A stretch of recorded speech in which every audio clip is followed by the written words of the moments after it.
Hello friends, welcome back to Amul hobbies. எல்லோரும் எப்படி இருக்கீங்க? எல்லோரும் சேஃபாக ரொம்ப சூப்பராக இருப்பீங்கன்னு நினைக்கிறேன். இன்றைக்கி நம்ம ஒரு லஞ்ச் ரெசிபீஸ் தான் பார்க்க போகிறோம். ஒரு ரைஸ், அது கூடவே சைட் டிஷ்க்கு சிக்கன் குழம்பு.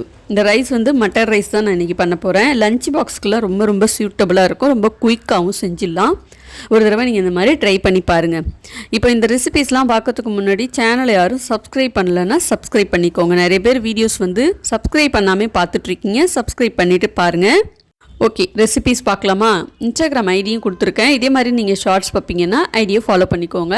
இப்போ ஒரு குக்கரில் தேவையான அளவுக்கு எண்ணெய் சேர்த்துருக்கேன். எண்ணெய் நல்லா காஞ்சதுக்கப்புறம் 2 பிரியாணி இலை, பிரியாணி மசாலாலாம் சேர்த்துக்கலாம். பட்டை, கிராம்பு, ஏலக்காய், கல்பாசி, கொஞ்சமாக மிளகு, 1/4 ஸ்பூன் ஜீரகம், 1/4 ஸ்பூன் பெருஞ்சீரகம் எல்லாமே நல்லா பொரிஞ்சு வந்ததுக்கப்புறம் ஒரு பெரிய வெங்காயம் நீளமாக கட் பண்ணி சேர்த்துக்கோங்க. காரத்துக்கு பச்சை மிளகாய் சேர்த்துட்டு 1/2 ஸ்பூன் இஞ்சி பூண்டு பேஸ்ட், 100 கிராம் அளவுக்கு பச்சை பட்டாணி, 1 ஸ்பூன் கரம் மசாலா, 1/2 கிளாஸ் தண்ணி, தேவையான அளவுக்கு உப்பு சேர்த்து நல்லா கலந்து விட்டு தண்ணி கொதி வந்ததுக்கப்புறம் 1 கிளாஸ் பாஸ்மதி அரிசியை முன்னாடியே நான் ஊற வச்சுட்டேன். இப்போ அதையும் சேர்த்துட்டு கடைசியாக கொத்தமல்லி இலை தூவிட்டு 3 விசில் மட்டும் வச்சுருங்க. இப்போ ப்ரெஷர் ஃபுல்லாக ரிலீஸ் ஆனதுக்கப்புறம் ஓப்பன் பண்ணி பார்க்கலாம். பாருங்கள், நல்ல சூப்பராக சாதம் உதிரியாக வந்திருக்கு. நல்ல வாசனையாகவும் இருக்குது. மேலே கொஞ்சம் கொத்தமல்லி இலை தூவிடுங்க. அடுத்து சிக்கன் குழம்புக்கு 2 தக்காளியை அரைச்சி தனியாக எடுத்து வச்சுக்கலாம். அடுத்தது தேங்காய் ஒரு 4-5 பீஸ் எடுத்துருக்கேன். கூட கொஞ்சம் கொத்தமல்லியும் சேர்த்து நான் அரைக்க போகிறேன். கொஞ்சம் மிளகு, ஜீரகம், பெருஞ்சீரகம், கசகசா சேர்த்து தேங்காவோட அரைச்சிக்கலாம்.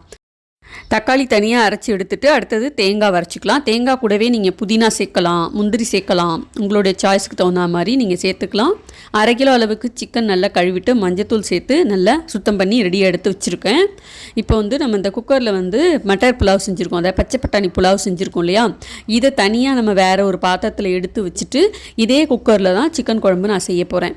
பச்சை பட்டாணி புலாவ், சிக்கன் குழம்பு ரெண்டுமே இந்த ஒரே குக்கரில் தான் நான் செய்ய போகிறேன். நீங்கள் ரைஸ் செய்யறதுக்குன்னு தனியாக குக்கர் வச்சுருக்கீங்க, குழம்பு செய்யறதுக்குன்னு தனியாக குக்கர் வச்சுருக்கீங்க அப்படின்னா தனித்தனியாக வேணாலும் செஞ்சுக்கலாம்.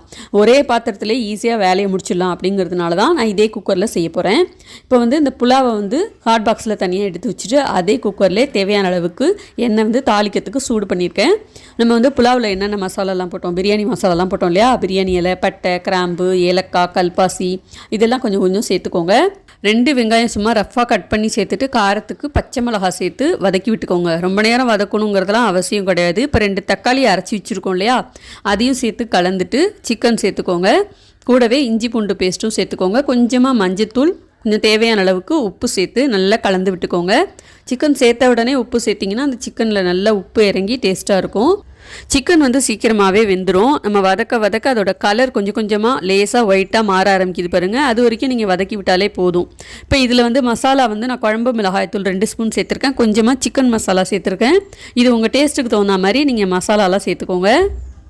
தேங்காய், மிளகு, ஜீரகம், பெருஞ்சீரகம், கசகசா, கொஞ்சம் கொத்தமல்லியும் சேர்த்து நான் அரைச்சிருக்கேன். இதையும் சேர்த்துட்டு தேவையான அளவுக்கு உப்பு சேர்த்துக்கோங்க. குழம்பு எந்த அளவுக்கு தண்ணியாக வேணும் இல்லை கெட்டியாக வேணுமோ அதுக்கு தகுந்த மாதிரி தண்ணி சேர்த்துட்டு நல்லா கலந்து விட்டுக்கோங்க. உப்பு, காரம் எல்லாமே செக் பண்ணி பார்த்துட்டு கடைசியாக கொத்தமல்லி இலை தூவிட்டு குக்கரில் மூடி போட்டு சரியாக 3 விசில் வச்சாலே போதும். இது நம்ம சாதாரணமாக கடாயில் வைக்கிற சிக்கன் குழம்பை விட இந்த மாதிரி ஒரு தடவை வச்சு பாருங்கள். வேலையும் சீக்கிரமாக முடியும். அது மாதிரி ரொம்ப டேஸ்ட்டாகவும் இருக்கும்.